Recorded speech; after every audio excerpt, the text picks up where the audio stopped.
মা ইলিশ রক্ষায় ২২ দিনের নিষেধাজ্ঞা শেষ হলেও নদীতে ধরা পড়ছে না বড় আকারের মাছ।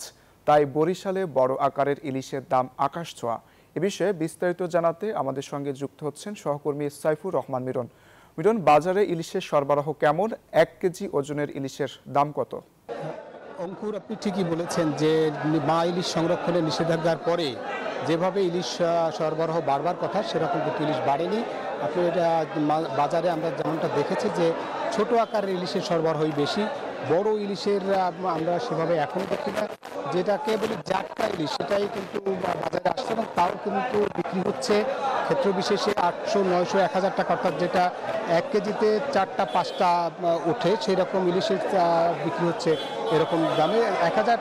আর যদি ১ কেজি ওজনের ইলিশের কথা বলি তাহলে ৩,০০০, ৩২০০ এরকম দরে কিন্তু বিক্রি হচ্ছে। সেই ইলিশ অবশ্য আজকের বাজারেও আমরা সেই রকম বড় ইলিশ কিন্তু আমরা দেখছি না।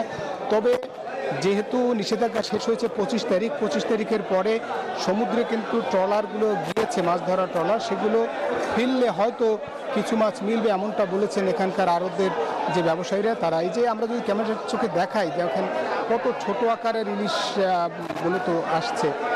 ছোট আকারের ইলিশই বেশি আসছে, বড় ইলিশের কিন্তু আমরা তেমনটা দেখছি না। এবং বড় ইলিশ যেটা ২-১টা পাওয়া যাচ্ছে তার দাম কিন্তু, বিশেষ করে বড় ইলিশ যদি বলি যে ৫০০ গ্রামের ইলিশের দামও কিন্তু অনেক বেশি, এখন ২,২০০ টাকা বিক্রি হচ্ছে। সুতরাং বলা যায় যে নিষেধাজ্ঞার পরে হয়তো রেনু ছেড়েছে, এটা বড় হবে বা যদি এটা বড় হয় তখন মৌসুমে মাছ মিলবে এমনটা বলছে কিন্তু মৎস্য বিভাগ বলছে যে বছর নিষেধাজ্ঞা যথাযথভাবে পরিপালিত হয়েছে।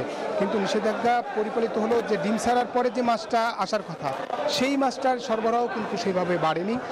তবে আশা করা যাচ্ছে যে যেমনটা আমরা আগেও বলেছি যে সমুদ্রে যে ট্রলারগুলো গেছে সেগুলো যদি ফেরে মাছ নিয়ে হয়তো ফিরতে পারে তখন মোকামগুলোতে মাছ বাড়বে এমনটাই বলেছেন।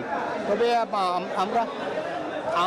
আমরা যেমনটা দেখছি যে ইলিশের সরবরাহ বাড়েনি, সব ক্রেতাদের কিছু প্রতিক্রিয়া আছে। এই ছিল মূলত বরিশাল থেকে আমার কাছে যে মা ইলিশ সংরক্ষণের নিষেধাজ্ঞার পরে যে বাজারে ইলিশের সরবরাহ নিয়ে সবচেয়ে তথ্য। ফিরছি স্টুডিওতে। অঙ্কুর। মিরন, আপনাকে ধন্যবাদ।